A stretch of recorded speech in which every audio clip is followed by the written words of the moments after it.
Seringkali penderitaan datang dari apa yang benar-benar terjadi, melainkan dari cerita yang kita ciptakan di dalam kepala. Pikiran berlari terlalu jauh, mendahului waktu, mendahului kenyataan.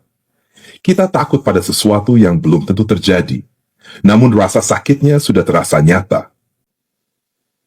Pikiranmu menderita lebih cepat dari peristiwa. Seringkali penderitaan datang dari apa yang benar-benar terjadi, melainkan dari cerita yang kita ciptakan di dalam kepala. Pikiran berlari terlalu jauh, mendahului waktu, mendahului kenyataan. Kita takut pada sesuatu yang belum tentu terjadi, namun rasa sakitnya sudah terasa nyata.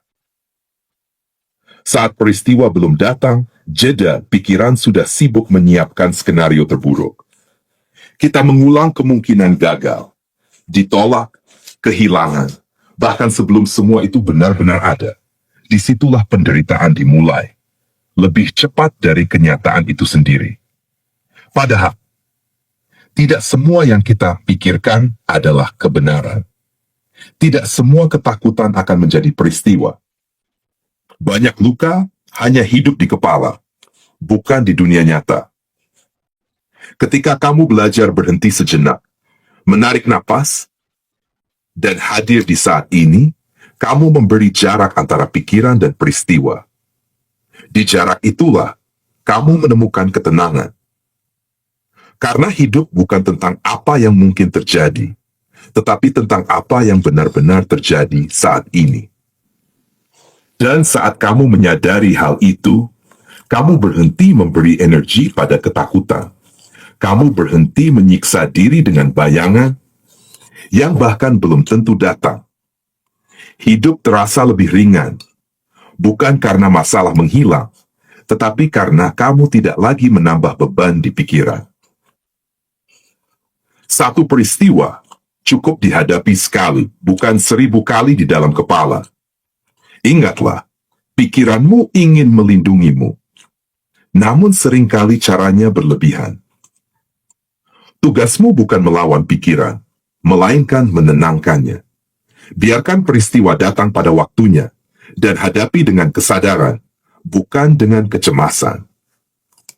Karena saat kamu hidup di saat ini, penderitaan kehilangan tempat untuk tumbuh. Dan disitulah Jesus är downdrag PM nomenshi. Damaian itu mungkin tidak langsung sempurna, namun cukup untuk membuatmu bertahan. Kamu tidak perlu mengendalikan seluruh masa depan, cukup jaga langkahmu hari ini. Karena hari ini adalah satu-satunya tempat hidup benar-benar terjadi. Setiap kali pikiran kembali berisik, ingatkan dirimu dengan lembut, ini baru pikiran, belum tentu peristiwa. Dengan begitu, kamu berhenti hidup di masa depan yang menakutkan, dan kembali ke saat ini yang nyata.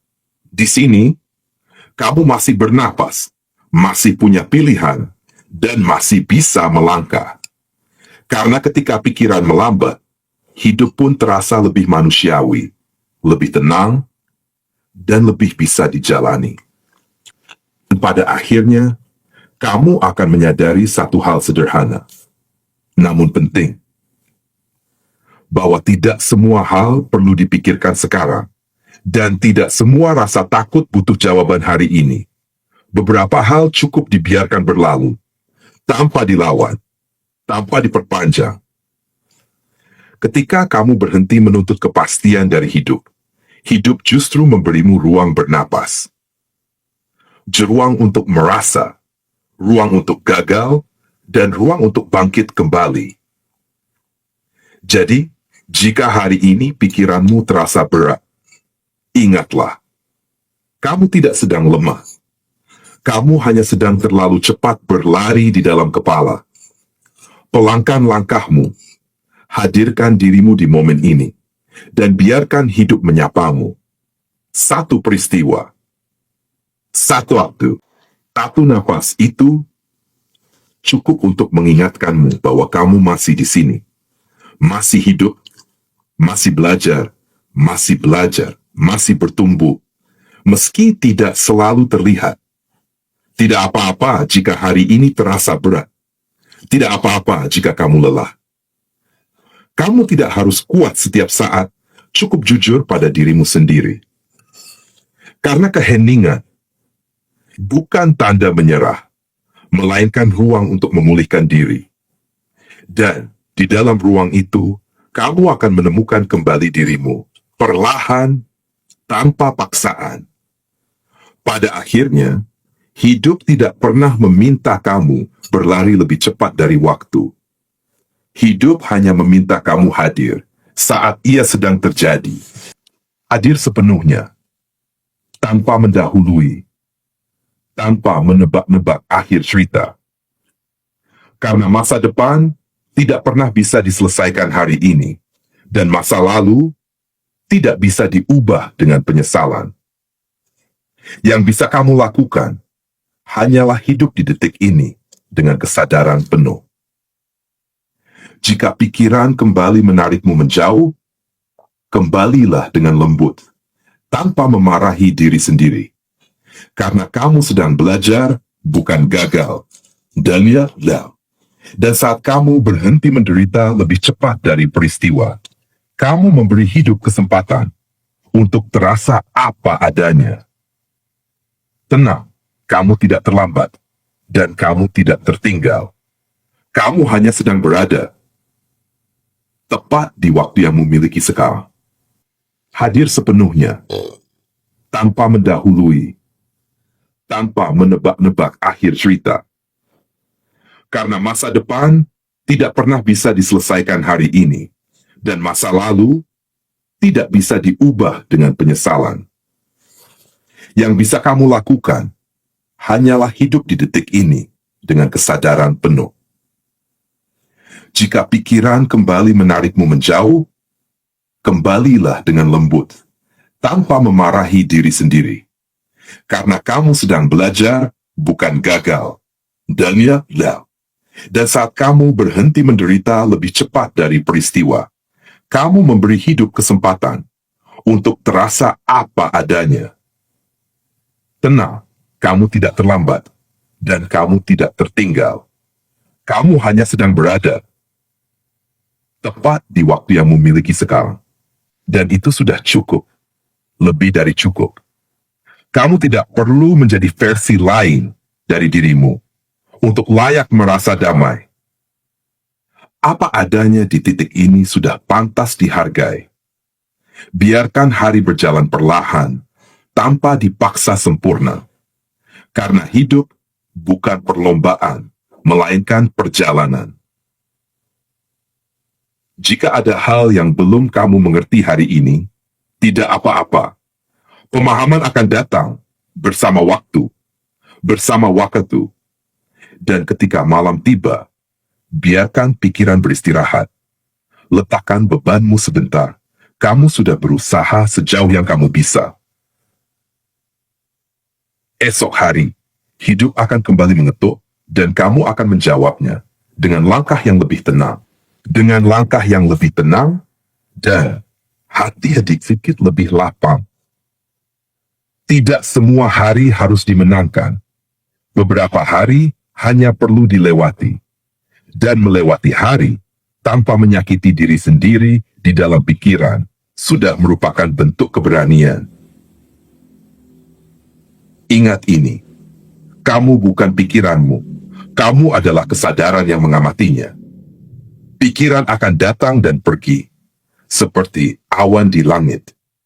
Kamu tidak perlu mengikutinya kemana-mana. Cukup berdiri di sini, merasakan napas, merasakan hidup. Karena ketika kamu berhenti berlari di dalam kepala, hidup akhirnya menyusulmu, dan di sanalah kamu benar-benar hadir. Hadir sepenuhnya, tanpa beban masa lalu. Tanpa ketakutan akan esok hari. Di momen inilah, kamu berhenti melawan hidup dan mulai berjalan bersamanya. Tidak ada yang perlu dikejar, tidak ada yang perlu dibuktikan sekarang. Cukup ada, cukup bernapas, cukup merasakan. Karena saat kamu berhenti memaksa segalanya, jeda tikis, hidup mulai terasa ramah. Bukan karena dunia berubah, tetapi karena caramu memandangnya berubah. Dan di titik itu, penderitaan kehilangan cengkeramannya. Ia tidak lagi memimpin, hanya lewat, lalu pergi. Tenanglah, hidup tidak sedang menyerangmu. Ia hanya sedang mengajarkanmu untuk tidak menderita lebih cepat. Es deritulah benar-benar stu davang. Dan saat kamu benar-benar memahaminya, ada kelegaan yang tak bisa dijelaskan. Kelegaan karena kamu berhenti berperang dengan bayangan buatan pikiranmu sendiri. Hidup kembali sederhana, satu langkah, satu napas, satu momen. Dan di dalam kesederhanaan itu, kamu menemukan kekuatan yang selama ini tertutup oleh kecemasan. Jeda di lama es. Bukan kekuatan untuk mengendalikan segalanya, melainkan kekuatan untuk menerima. Menerima bahwa hidup bergerak di luar kendalimu, namun tidak di luar kemampuanmu untuk menjalaninya. Dan dengan penerimaan itu, kamu berhenti terluka sebelum waktunya. Hadir sepenuhnya, tanpa mendahului, tanpa menebak-nebak akhir cerita. Karena masa depan tidak pernah bisa diselesaikan hari ini, dan masa lalu tidak bisa diubah dengan penyesalan. Yang bisa kamu lakukan hanyalah hidup di detik ini dengan kesadaran penuh. Jika pikiran kembali menarikmu menjauh, kembalilah dengan lembut, tanpa memarahi diri sendiri. Karena kamu sedang belajar, bukan gagal. Dan dan saat kamu berhenti menderita lebih cepat dari peristiwa, kamu memberi hidup kesempatan untuk terasa apa adanya. Tenang, kamu tidak terlambat, dan kamu tidak tertinggal. Kamu hanya sedang berada tepat di waktu yang memiliki sekarang.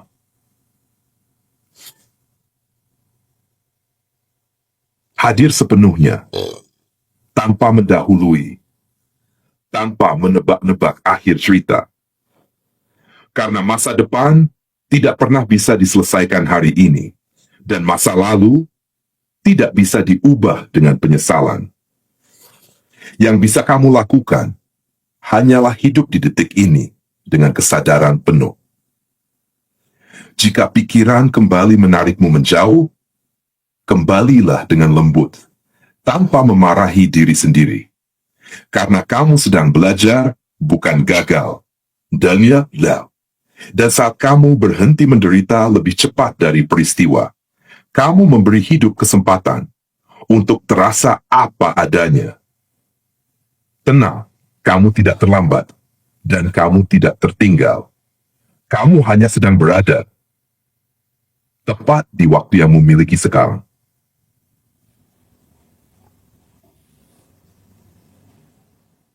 Dan itu sudah cukup, lebih dari cukup. Kamu tidak perlu menjadi versi lain dari dirimu untuk layak merasa damai. Apa adanya di titik ini sudah pantas dihargai. Biarkan hari berjalan perlahan, tanpa dipaksa sempurna. Karena hidup bukan perlombaan, melainkan perjalanan. Jika ada hal yang belum kamu mengerti hari ini, tidak apa-apa. Pemahaman akan datang bersama waktu, bersama waktu. Dan ketika malam tiba, biarkan pikiran beristirahat. Letakkan bebanmu sebentar. Kamu sudah berusaha sejauh yang kamu bisa. Esok hari, hidup akan kembali mengetuk, dan kamu akan menjawabnya dengan langkah yang lebih tenang.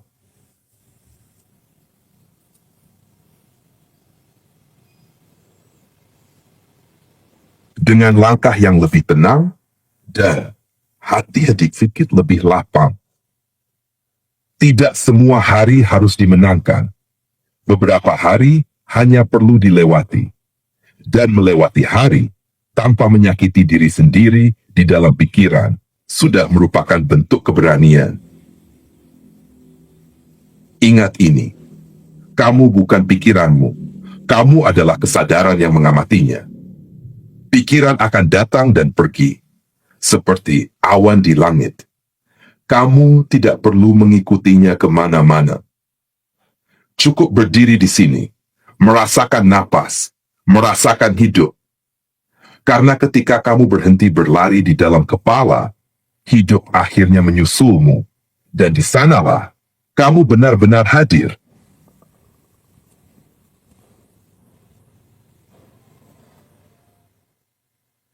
Hadir sepenuhnya, tanpa beban masa lalu, tanpa ketakutan akan esok hari. Di momen inilah, kamu berhenti melawan hidup, dan mulai berjalan bersamanya. Tidak ada yang perlu dikejar, tidak ada yang perlu dibuktikan sekarang. Cukup ada, cukup bernapas, cukup merasakan. Karena saat kamu berhenti memaksa segalanya, jeda tikis, hidup mulai terasa ramah. Bukan karena dunia berubah, tetapi karena caramu memandangnya berubah.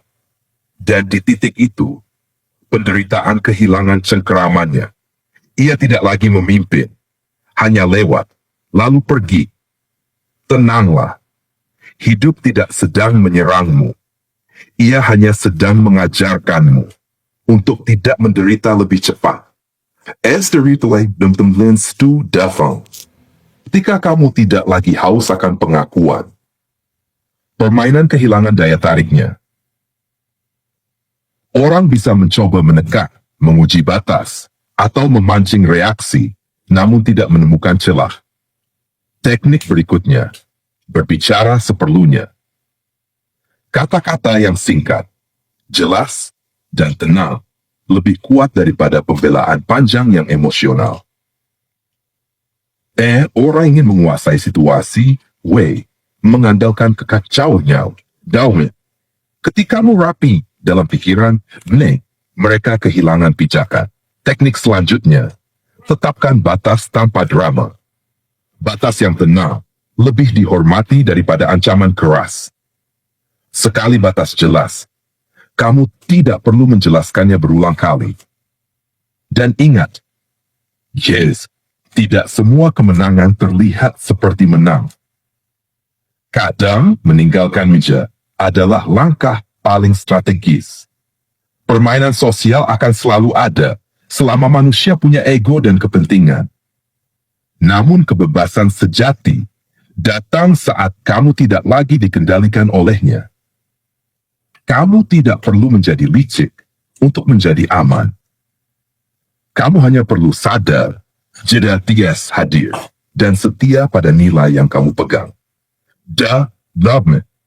Di dunia yang sering terasa seperti medan perang, ketenangan adalah strategi, kejelasan adalah perlindungan, dan integritas adalah kemenangan. Cara mematahkan mereka yang terus bising bermain. Orang yang bising bermain, hidup dari reaksi.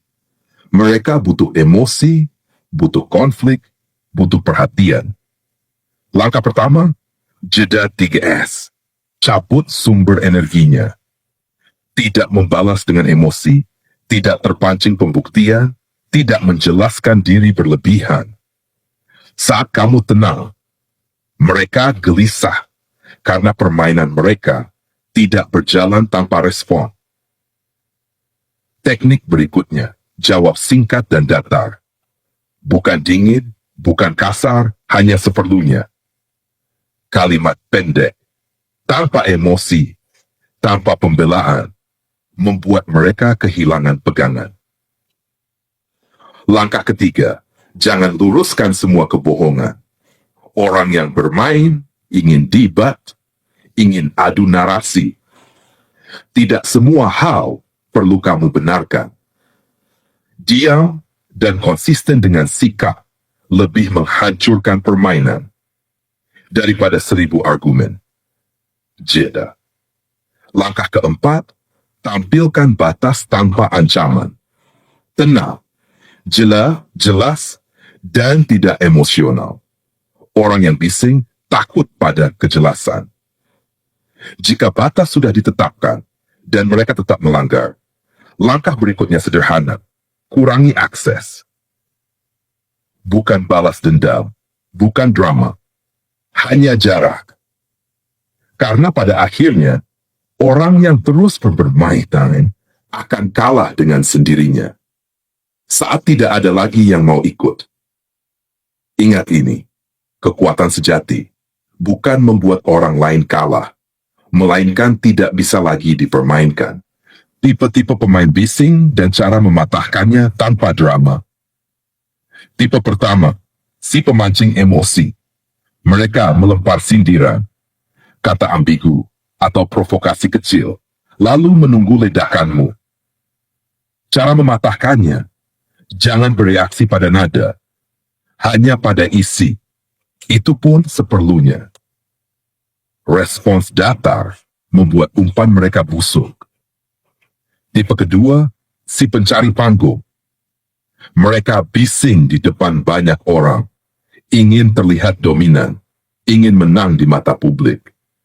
Cara mematahkannya, jangan tandingi di panggung yang sama. Alihkan ke ruang private atau akhiri dengan kalimat penutup yang tenang. Tanpa penonton, mereka kehilangan tenaga. Tipe ketiga, si pembalik narasi. Apapun yang terjadi akan dibuat seolah kamu yang salah. Mereka hidup dari kebingungan. Cara mematahkannya, jangan masuk debat panjang.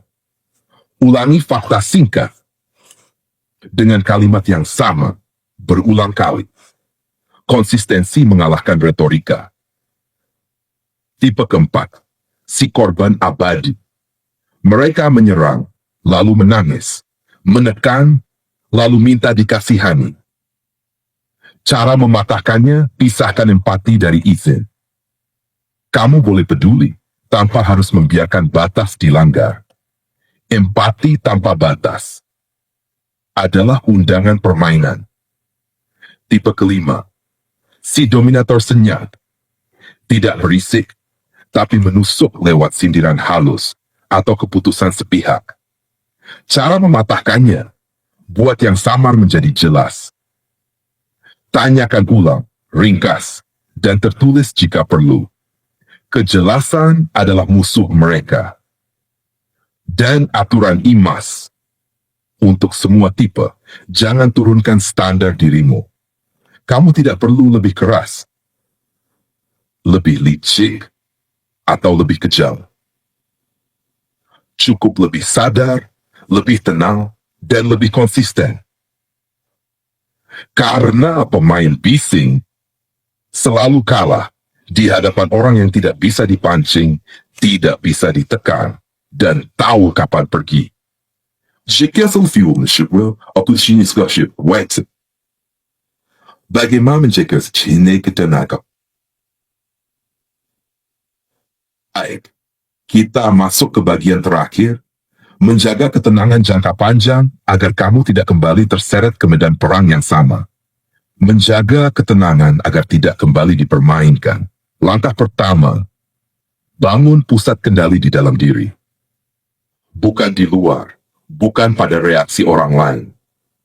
Saat kendalimu ada di dalam, keributan di luar kehilangan kuasa. Langkah kedua, atur asupan pikiran. Terlalu banyak drama, gosip, dan konflik membuat pikiran kembali siaga perang. Pilih jarak, bukan karena lemah, tetapi karena sadar. Langkah ketiga, latih jeda sebelum merespons. Satu napas cukup untuk memisahkanmu dari impuls lama. Di jeda itu, kamu memilih jedas, bukan bereaksi. Langkah keempat, jaga batas sebagai rutinitas, bukan reaksi sesaat. Batas yang konsisten mencegah permainan sejak awal. Sekali jelas, kamu tidak perlu mengulang. Langkah kelima, rawat hidup-hidup di luar konflik. Tubuh yang bergerak, tidur yang cukup, dan tujuan yang bermakna. Jedas, membuatmu tidak lapar drama. Dan yang paling penting, ingatkan dirimu secara berkala bahwa ketenangan adalah pilihan. Bukan karena dunia aman, tetapi karena kamu dewasa dalam menyikapinya. Jika suatu hari kamu tergelincir lagi, itu bukan kegagalan. Itu pengingat untuk kembali ke pusat. Akhirnya, jedas, medan perang terbesar bukan di luar sana, melainkan di dalam pikiran. Saat pikiran tenang, dunia pun ikut mereda. Tenang, kamu tidak perlu memenangkan apapun hari ini. Cukup jaga dirimu, dan biarkan yang bising kehabisan suara dengan sendirinya. Kita tutup dengan cara mengakhiri permainan, bukan dengan menang, melainkan dengan membuatnya tidak relevan lagi. Cara membuat permainan berakhir dengan tenang. Permainan hanya hidup selama ada dua pihak yang terlibat. Saat satu pihak berhenti memberi energi, permainan runtuh dengan sendirinya. Langkah pertama, jelaskan posisi sekali saja. Jeda limes. Singkat, tenang, tanpa pembenaran panjang. Kejelasan awal mencegah drama lanjutan. Langkah kedua, hentikan respons yang berulang. Menjawab hal yang sama berulang kali adalah bahan bakar permainan. Jika pesan tidak berubah, respons pun tidak perlu ada. Langkah ketiga, pindahkan fokus ke tindakan nyata. Kurangi kata-kata, perbanyak konsistensi sikap. Orang yang bermain bingung menghadapi keheningan yang konsisten. Langkah keempat, atur akses secara sadar. Tidak semua orang berhak pada waktumu, energimu, dan perhatianmu. Mengurangi akses adalah penutup permainan yang efektif. Langkah kelima, berdamai dengan kemungkinan disalahpahami. Akhir permainan, Antibul sering membuat pihak lain gelisah. Biarkan mereka punya narasi, selama kamu menjaga integritas. Tanda permainan benar-benar berakhir, bukan saat mereka berhenti bicara, melainkan saat kamu tidak lagi terpancing. Saat tidak ada reaksi, tidak ada pembuktian, dan tidak ada kebutuhan menang, permainan kehilangan makna. Akhirnya, kamu menyadari satu hal yang paling membebaskan, bahwa kebebasan bukan ketika semua orang diam, tetapi ketika kebisingan tidak lagi menguasai hatimu. Disitulah permainan berakhir, tanpa tepuk tangan, tanpa pemenang, namun dengan kedewasaan. Sulitnya menurunkan ego. Menurunkan ego sering terasa seperti kehilangan diri sendiri. Seolah saat ego dilepas, harga diri ikut jatuh bersamanya. Ego ingin selalu benar, ingin didengar, dan ingin diakui. Ia tumbuh dari luka lama, pengalaman diremehkan, dan rasa takut dianggap kecil.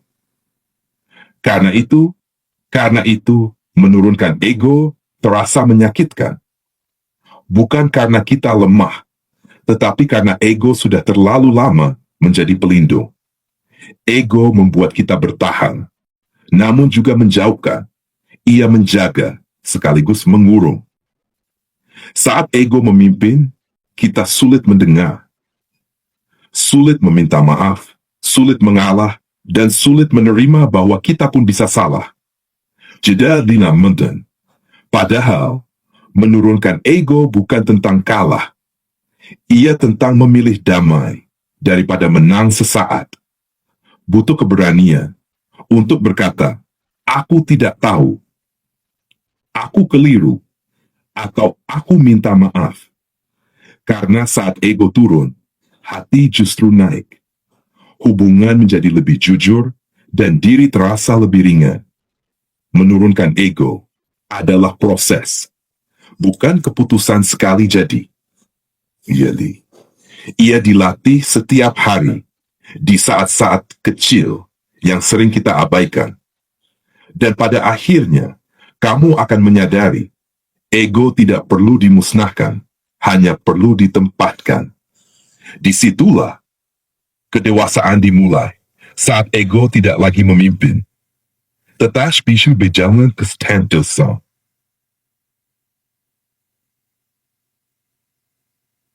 Turunkan ego sering disalahartikan, seperti menurunkan harga diri.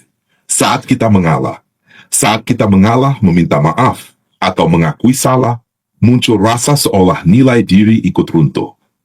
Padahal yang runtuh hanyalah pertahanan palsu.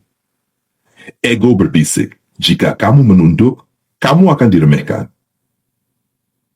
Jika kamu diam, kamu akan kalah. Bisikan itu terdengar meyakinkan, karena ego terbentuk dari pengalaman sakit.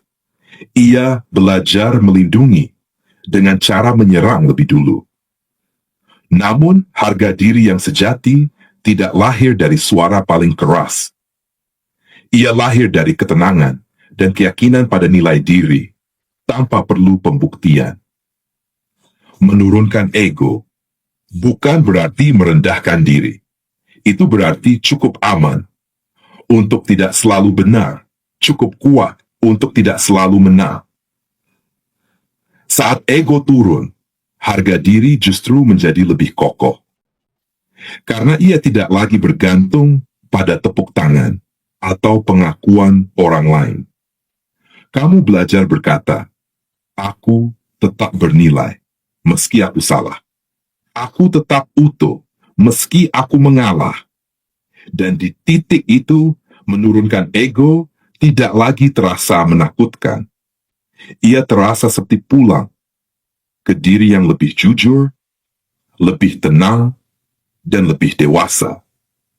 Karena harga diri sejati tidak pernah perlu dijaga dengan ego. Ia tumbuh saat kamu berani menjadi manusia.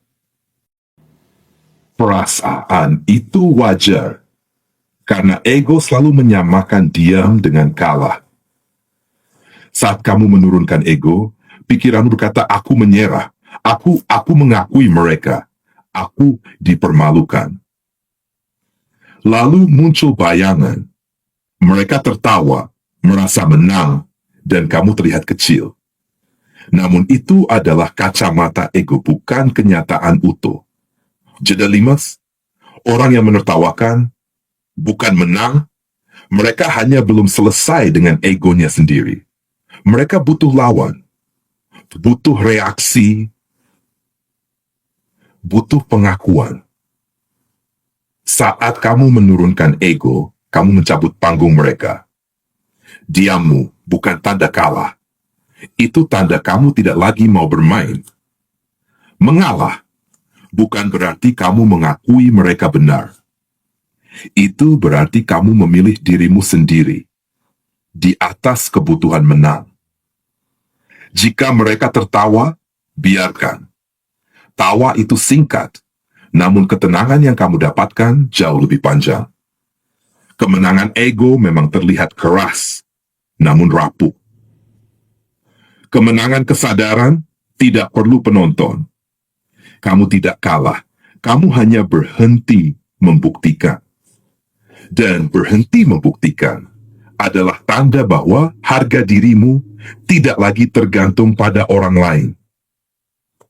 Pada akhirnya, yang kan mereka yang tertawa paling keras, tetapi mereka yang bisa tetap tenang meski disalahpahami. Meski disalahpahami, karena ketika ego turun jadi ash, kamu bebaslah, kamu bebas. Jika kamu menurunkan ego dan minta maaf, apakah mereka merasa menang? Orang yang hidup dari ego dan sorotan publik sering menganggap itu kemenangan. Bukan karena kamu salah, tapi karena ego mereka butuh bukti bahwa mereka unggul. Mereka mungkin merasa benar, merasa berkuasa, merasa pusat perhatian tetap di tangan mereka. Bukan karena kamu kalah, tapi karena mereka tidak tahu cara menang dengan bermartabat. Apakah mereka senang? Ya, sementara. Ego tinggi itu seperti api, cepat menyala, cepat habis. Kesenangan mereka bukan dari damai, tapi dari dominasi. Dan dominasi tidak pernah benar-benar memuaskan. Apakah mereka menghargai kamu? Ini bagian paling penting. Orang dengan ego tinggi jarang menghargai permintaan maaf. Bukan karena permintaan maafmu salah, tapi karena mereka tidak menghargai kerendahan hati, bahkan dalam diri sendiri. Namun, orang yang dewasa secara batin justru akan menghargai kamu. Diam-diam, mungkin tidak di depan umum. Tapi mereka tahu, dia kuat, dia tidak diperbudak egonya. 4. Jadi, menurunkan ego itu kalah? Tidak. Yang kalah adalah orang yang hidupnya dikendalikan opini, orang yang harus selalu terlihat menang, orang yang tak sanggup berdamai dengan dirinya sendiri. Menurunkan ego bukan menyerah pada mereka, tapi berhenti berperang di arena yang salah. 5. Kendali sejati itu apa? Bukan ketika semua mata tertuju padamu, tapi ketika kamu tidak lagi bereaksi, kamu tidak lagi butuh validasi, kamu bisa memilih diam tanpa merasa kecil. Itu kendali yang tidak terlihat, tapi paling ditakuti oleh ego besar. 6.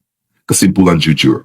Mereka mungkin merasa menang, mereka mungkin senang, mereka mungkin menertawakan, tapi mereka tidak membawa pulang kedamaian, sementara kamu membawa pulang kelegaan batin. Dan percaya ini, orang yang damai tidak perlu menang di depan umum. Kalau kamu mau, aku bisa bantu. Cara menurunkan ego tak terlihat kalah. Jika saya menurunkan ego dan minta maaf, apakah mereka merasa menang, senang, atau justru menghargai saya? Jika saya menurunkan ego dan minta maaf, sebagian dari mereka akan merasa menang. Bukan karena saya kalah, tetapi karena ego mereka membutuhkan bukti bahwa kendali masih ada di tangan mereka. Mereka mungkin merasa senang karena sorotan kembali mengarah pada diri mereka. Ego yang tinggi selalu lapar akan perhatian, dan permintaan maaf sering dianggap sebagai panggung tambahan. Namun, jeda this. Apakah mereka benar-benar menghargai saya? Bagi orang yang hidup dari ego dan citra, kerendahan hati sering disalahartikan sebagai kelemahan. Mereka memegang kendali, karena mereka menjadi pusat perhatian masyarakat. Sorotan itu memberi ilusi kekuasaan, seolah-olah suara paling bising adalah suara paling benar. Tapi kendali semacam itu rapuh. Ia bergantung pada tepuk tangan orang lain dan runtuh saat perhatian berpindah. Sementara saya, ketika menurunkan ego, saya mengambil kendali yang berbeda. Kendali atas reaksi, atas emosi, dan atas kedamaian batin sendiri. Jika itu mau, aku bisa lansang ke bagian menurunkan ego tanpa Bagaimana menurunkan ego tanpa memberi mereka kemenangan?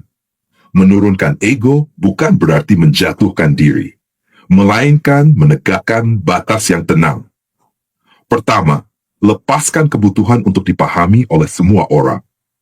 Orang yang hidup dari sorotan tidak mencari kebenaran. Mereka mencari reaksi. Kedua, minta maaf hanya pada bagian yang memang milikmu. Bukan untuk menyenangkan ego mereka, tetapi untuk membersihkan hatimu sendiri. Ketiga, lakukan dengan sunyi. Permintaan maaf yang tenang, tanpa panggung, tanpa penjelasan berlebihan, adalah bentuk kendali. Keempat, jangan membela diri saat mereka ingin kamu bereaksi.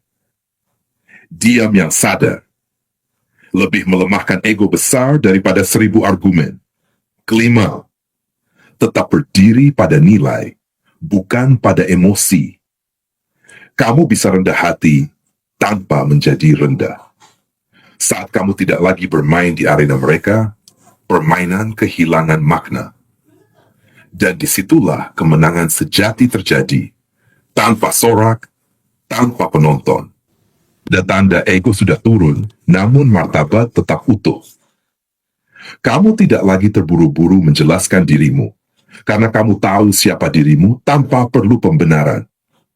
Kamu mampu diam saat diserang, bukan karena takut, tetapi karena kamu memilih energi mana yang layak diladeni. Kamu bisa berkata maaf, tanpa membenci dirimu sendiri. Maaf bukan lagi simbol kekalahan, melainkan tanda kedewasaan. Kamu tidak merasa perlu menang di mata banyak orang. Cukup menang atas dorongan ego yang dulu menguasaimu.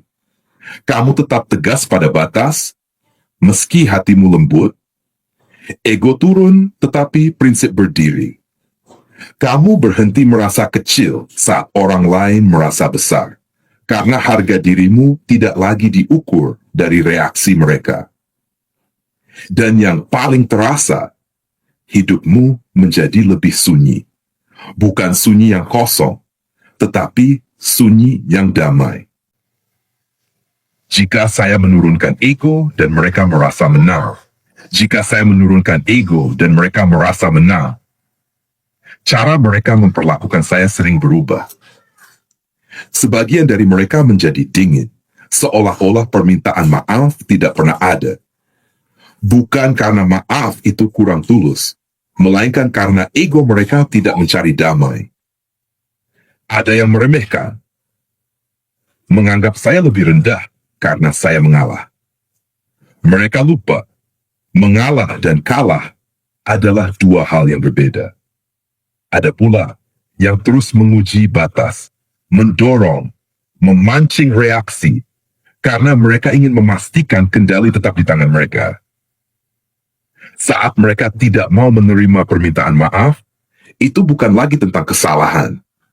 Itu tentang kekuasaan dan kebutuhan untuk tetap terlihat unggul. Di titik ini, tugas saya bukan meyakinkan mereka. Tugas saya adalah menjaga batas, tanpa kembali menaikkan ego. Saya tetap sopan, tetapi tidak lagi membuka diri untuk diremehkan. Saya tenang, tanpa menjadi pasif. Karena ketika permintaan maaf ditolak, yang diuji bukan kerendahan hati saya, melainkan keteguhan saya. Jika kamu mau, aku bisa lanjutkan ke bagaimana bersikap setelah permintaan. Jika saya menurunkan ego dan mereka merasa menang. Jika saya menurunkan ego dan mereka merasa menang, cara mereka memperlakukan saya sering berubah. Sebagian dari mereka menjadi dingin, seolah-olah permintaan maaf tidak pernah ada. Bukan karena maaf itu kurang tulus, melainkan karena ego mereka tidak mencari damai. Ada yang meremehkan, menganggap saya lebih rendah karena saya mengalah. Mereka lupa, mengalah dan kalah adalah dua hal yang berbeda. Ada pula yang terus menguji batas, mendorong, memancing reaksi, karena mereka ingin memastikan kendali tetap di tangan mereka. Saat mereka tidak mau menerima permintaan maaf, itu bukan lagi tentang kesalahan. Itu tentang kekuasaan dan kebutuhan untuk tetap terlihat unggul. Di titik ini, tugas saya bukan meyakinkan mereka. Tugas saya adalah menjaga batas, tanpa kembali menaikkan ego.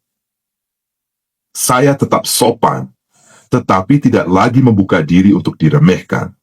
Saya tenang, tanpa menjadi pasif. Karena ketika permintaan maaf ditolak, yang diuji bukan kerendahan hati saya, melainkan keteguhan saya.